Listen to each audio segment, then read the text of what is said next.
Bonjour à toutes et à tous, c'est Romain de l'Atelier des Options pour une nouvelle vidéo pédagogique qui s'inscrit dans le cadre de notre série de vidéos sur l'initiation aux options. On va parler aujourd'hui du Bull Put Spread parmi les 4 premiers spreads classiques, on va dire, qu'on peut utiliser sur les options. On va regarder en détail les avantages et les inconvénients, son fonctionnement et puis son profil risque-rendement avec des exemples chiffrés et détaillés.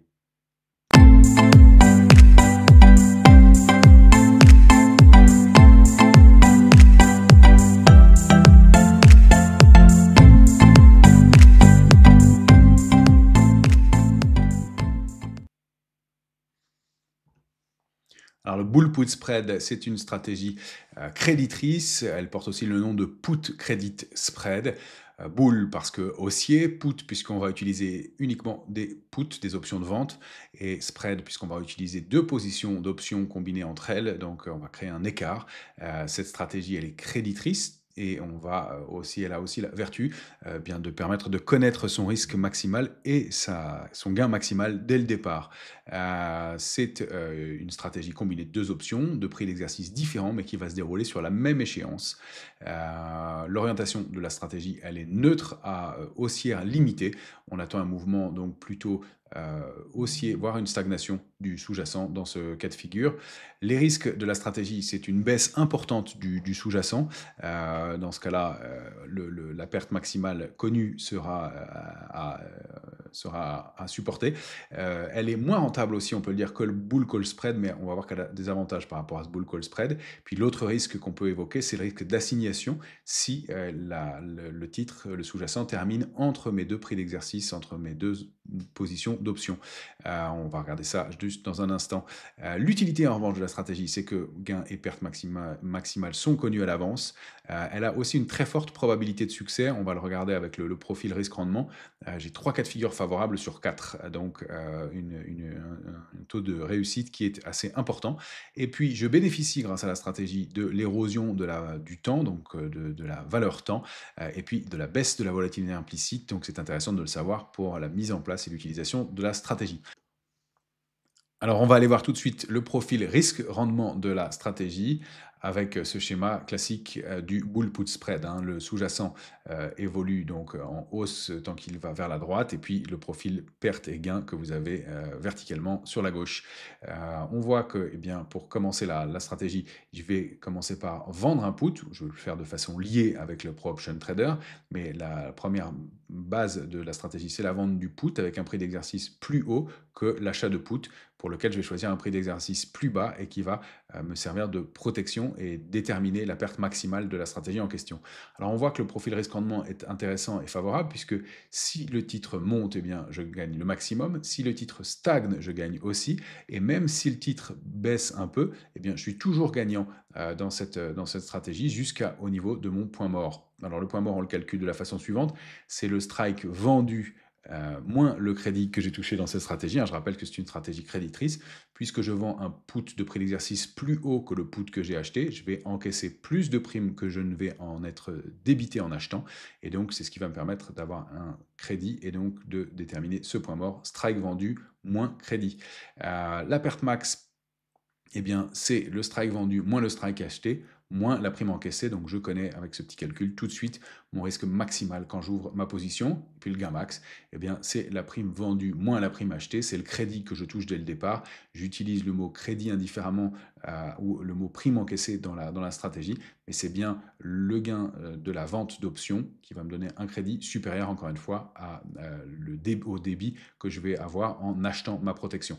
Donc on voit que bien, je commence à perdre sous mon point mort, et puis ma perte max, encore une fois, elle est connue et limitée en fonction du niveau où j'ai acheté mon put, du prix d'exercice que j'ai choisi pour l'achat de put. Alors maintenant que le schéma théorique est intégré, eh bien, on va regarder un petit exemple concret. J'ai choisi un exemple vraiment pédagogique ici, sur le titre Saint-Gobain, dont vous avez le graphique mensuel. Le titre avait formé donc un nouveau plus haut au mois de juillet dernier. Il a commencé à baisser et il s'est stabilisé depuis quelques jours au-delà d'un support à 87,28. On peut considérer que j'anticipe que le titre n'ira pas sous ce niveau-là jusqu'à l'expiration que je vais déterminer dans un instant, et donc pouvoir créer ma stratégie en fonction de ça. Alors on va afficher tout de suite le Pro Option Trader. que vous avez à l'écran, avec le titre Saint-Gobain et la chaîne d'options pour lequel j'ai choisi une échéance sur le mois de décembre, au moment où j'enregistre cette vidéo. Vous voyez qu'en bas, il y a plusieurs types de stratégies qui sont déjà préenregistrées et déjà disponibles. On va nous s'intéresser au Bull Put Spread. Le titre cote environ 90,38 € à l'instant. On voit qu'en bleu est indiqué le prix, le strike à la monnaie. Nous, on va par définition, dans cette stratégie, considérer que le titre ne baissera pas sous un certain niveau, en deçà de 87, eh bien, je vais prendre une stratégie qui va avec des options qui sont hors de la monnaie. Je vais commencer par vendre un put, par exemple, de prix d'exercice 86. On voit que la stratégie que j'ai ajoutée est venue s'ajouter en bas de l'écran ici. Et puis, en contrepartie, pour me protéger, je vais aller acheter un put de prix d'exercice plus bas pour limiter le risque de ma stratégie. On voit que cette stratégie, le calcul du gain est affiché immédiatement. J'ai un profit, un crédit pour l'instant de 1,39. Alors, il s'affiche en négatif puisque je vends la stratégie, mais c'est bien un crédit qui va se formaliser si je réalise cette stratégie-là. Et on va voir qu'en fonction de la modification des éventuels prix d'exercice, eh bien, le profil risque-rendement va être différent. Si je prends un prix d'exercice plus haut, eh bien, je me protège plus tôt, mais évidemment, mon crédit va être moins intéressant. Dans ce cas-là, si je prends un prix d'exercice 82, on voit que mon crédit n'est plus que de 103. Si en revanche, je décide de me protéger moins et de prendre un prix d'exercice plus bas, eh bien, je vais avoir un crédit plus important, 167, mais je ne serai pas protégé. Je serai protégé uniquement à partir de 78 et pas avant. Donc j'ai un risque rendement qui est plus important. On va le voir tout de suite en cliquant sur le bouton analyse que vous avez en haut à gauche ou que vous retrouvez en bas à droite ici et afficher le profil risque-rendement de cette stratégie. On va l'afficher dans un premier temps à l'échéance. Vous l'avez ici. Alors on voit que on a un crédit qui est de l'ordre de 163 €. Je rappelle qu'on travaille avec des options de quotité 100, c'est-à-dire que quand je traite une option et qu'on m'affiche une prime de 2,77 ou 1,08, eh bien il faut que je le multiplie par 100 pour avoir ma stratégie. Donc 167 correspond bien, 1,67 correspond bien à 167 € de crédit. Donc je connais le gain maximal que je vais pouvoir effectuer si cette stratégie se déroule comme je l'entends, avec bien un profil de gain qui reste maximal tant que le titre monte. S'il stagne aussi, et puis si le titre commence à baisser, on va voir que j'ai de la marge, puisque dans ce cas de figure où j'ai pris un put de prix d'exercice 78, eh bien, je peux attendre 6,70% de baisse du sous-jacent avant de commencer à perdre. Alors bien sûr, dans ce cas-là, j'ai un crédit qui est de l'ordre de, on va arrondir à donc 160 €, 165 € pour une perte de 638 €, donc presque un gain un rapport risque-rendement de 1 pour 3. Donc vous me direz que c'est assez défavorable. Reste que je suis gagnant si le titre monte, si le titre stagne ou si le titre baisse un peu, et encore une fois, dans des proportions assez significatives, puisqu'il peut perdre encore 6,73% avant que je ne perde. Alors je peux décider de limiter mon risque, comme je vous l'indiquais, on va le voir sur le pricer. Si j'achète un put de prix d'exercice plus haut, dans ce cas-là, mon profil risque-rendement va s'ajuster.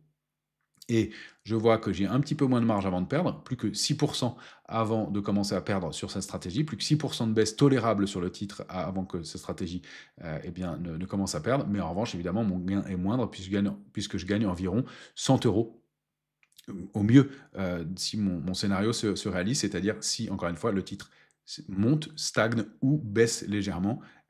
Le fait étant que si le titre commence à baisser un peu, je gagne de moins en moins, bien entendu, jusqu'à arriver à mon point mort. Ma perte maximale, je la connais, mais vous voyez, elle est bien inférieure. Elle est toujours d'un ratio de 1 pour 3, mais je ne perds plus au maximum que 300 € si j'ai pris un prix d'exercice, un put plus haut. Donc toujours intéressant voilà, de faire évoluer et d'ajuster sa stratégie en fonction des différents prix d'exercice qu'on va choisir. On peut aussi faire évoluer la stratégie tout au long de l'évolution de la vie de l'option. On constate que c'est bien une stratégie qui bénéficie de l'érosion du temps, parce que plus le temps va passer, plus mon profil risque-rendement va être favorable.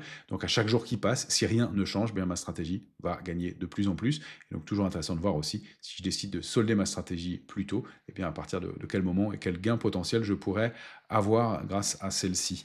Voilà en somme les éléments que nous pouvions vous montrer donc pour le Bull Put Spread de façon assez synthétique. Pensez à utiliser donc ce Pro Option Trader version 13 qui est très complète, qui permet de faire beaucoup de choses. Et puis vous avez à l'écran toujours le profil risque-rendement schématique Et puis, vous pouvez bien sûr nous retrouver sur le site de l'Atelier des Options et vous abonner à notre newsletter pour connaître les différents événements et les différents éléments de nouveautés qu'on peut vous proposer. Et puis, vous abonner, et je pense que c'est déjà le cas, j'espère, à la chaîne YouTube de l'Atelier des Options, sur laquelle vous trouvez beaucoup de contenu pédagogique et puis d'informations sur le marché. Pensez à activer les notifications et puis à nous faire part de vos commentaires dans le suivi de ces vidéos. On est toujours ravis d'interagir avec vous.